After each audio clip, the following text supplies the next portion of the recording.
ರೈತರ ಅಭಿವೃದ್ಧಿಗೆ ನಮ್ಮ ಸರ್ಕಾರ ಬದ್ಧವಾಗಿದೆ. ಹಾಗಾಗಿ ಈ ವರ್ಷದ ಬಜೆಟ್ನಲ್ಲಿ 52,000 ಕೋಟಿ ಅನುದಾನವನ್ನು ಮೀಸಲಿಡಲಾಗಿದೆ ಎಂದು ಶಾಸಕ ಅನಿಲ್ ಚಿಕ್ಕಮಾದು ತಿಳಿಸಿದರು. ಕೋಟೆ ಪಟ್ಟಣದ ಅಂಬೇಡ್ಕರ್ ಭವನದಲ್ಲಿ ಭಾರತೀಯ ಕ್ರಾಂತಿಕಾರಿ ಕಿಸಾನ್ ಸೇನೆ ಆಯೋಜಿಸಿದ್ದ 45ನೇ ವರ್ಷದ ರೈತರ ಹುತಾತ್ಮ ದಿನಾಚರಣೆ ಕಾರ್ಯಕ್ರಮವನ್ನು ಉದ್ಘಾಟಿಸಿ ಮಾತನಾಡಿದ ಶಾಸಕರು, ನಮ್ಮದು ಕೂಡ ಕೃಷಿ ಕುಟುಂಬ. ನಮ್ಮ ತಂದೆಯವರು ಕೃಷಿಗೆ ಹೆಚ್ಚಿನ ಪ್ರೋತ್ಸಾಹವನ್ನು ನೀಡುತ್ತಾ ಬರುತ್ತಿದ್ದರು. ಹಾಗೆಯೇ ನಾನು ಕೂಡ ಕೋಟೆ ಮತ್ತು ಸರಗೂರು ತಾಲೂಕಿನಲ್ಲಿ ರೈತರಿಗೆ ಪೂರಕವಾಗಿ ಅವರ ಸಮಸ್ಯೆಗಳಿಗೆ ಸ್ಪಂದಿಸುವ ಕೆಲಸವನ್ನು ಮಾಡುತ್ತಿದ್ದೇನೆ. ಕೋಟೆ ಸರಗೂರು ಭಾಗದಲ್ಲಿ ವಿದ್ಯುತ್ ಸಮಸ್ಯೆಯನ್ನು ನೀಗಿಸಲು ಮುಳ್ಳೂರು, ಪಡುಕೋಟೆ, ಚಿಕ್ಕೋಡಳ್ಳಿ ಗ್ರಾಮಗಳಲ್ಲಿ ವಿದ್ಯುತ್ ಉಪಘಟಕಗಳನ್ನು ತೆರೆಯಲು ಈಗಾಗಲೇ ಕಾರ್ಯೋನ್ಮುಖರಾಗಿದ್ದೇವೆ ಎಂದು ತಿಳಿಸಿದರು.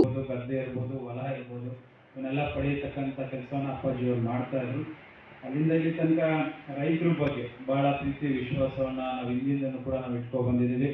45ನೇ ವರ್ಷದ ರೈತರ ಹುತಾತ್ಮ ದಿನವನ್ನ ನಮ್ಮ ತಾಲೂಕಿನಲ್ಲಿ ನಾವು ಆಚರಣೆಯನ್ನ ಮಾಡ್ತಿದ್ವಿ. ಇದು ಪ್ರಪ್ರಥಮ ಕಾರ್ಯಕ್ರಮ. ಯಾಕಂದ್ರೆ ಯಾವತ್ತೂ ಕೂಡ ನಾನು 7 ವರ್ಷ ಶಾಸಕನ ಸಂದರ್ಭದಲ್ಲಿ ಆಚರಣೆ ಮಾಡಿರಲಿಲ್ಲ.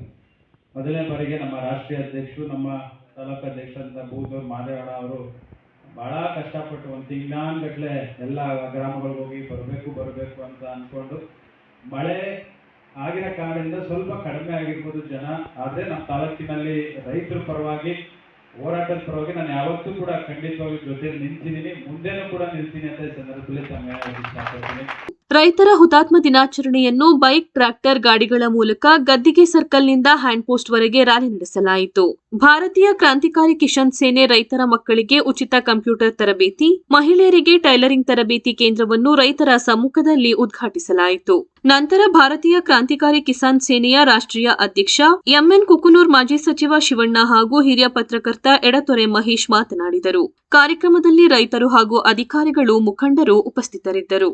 ರೈತ ಹುತಾತ್ಮ ದಿನಾಚರಣೆಯನ್ನು ಹೆಗ್ಗಡದವನ ಕೋಟೆ ಅಂಬೇಡ್ಕರ್ ಭವನದಲ್ಲಿ ನಾವು ಭಾರತೀಯ ಕಿಸಾನ್ ಸೇನಾ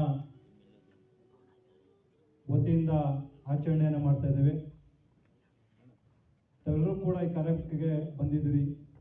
ವೇದಿಕೆಯಲ್ಲಿರುವಂಥ ಗಣ್ಯರಿಗೆ ತಮ್ಮೆಲ್ಲರೂ ಕೂಡ ಮತ್ತೊಮ್ಮೆ ಸ್ವಾಗತವನ್ನು ಬಯಸ್ತಾ, ಮೊಟ್ಟ ಮೊದಲ ಬಾರಿಗೆ ಈಗ ಮೌನಾಚರಣೆಯನ್ನು ರೈತ ಹುತಾತ್ಮರಿಗೆ 1 ನಿಮಿಷ ಮೌನಾಚರಣೆಯನ್ನು ದಯಮಾಡಿ ಕೂಡ ಎದ್ದಿದ್ದು ಮೌನಾಚರಣೆಗೆ ಸಾಧ್ಯ.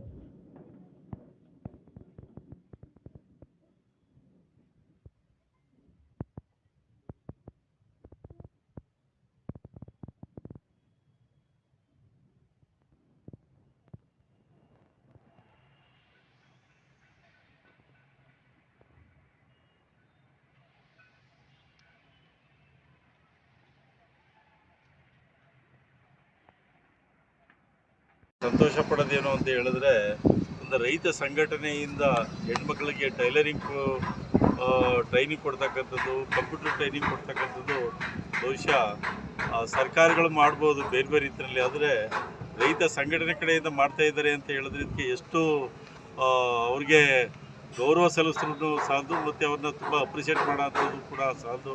ಅವ್ರಿಗೆ ನಾನು ಈ ಸಂದರ್ಭದಲ್ಲಿ ಇಷ್ಟೆಲ್ಲ ಮಾಡೋದಕ್ಕೆ ನಾವು ತುಂಬ ಅಭಿನಂದಿಸ್ತಾ ಇದ್ದೇನೆ. ಇವತ್ತು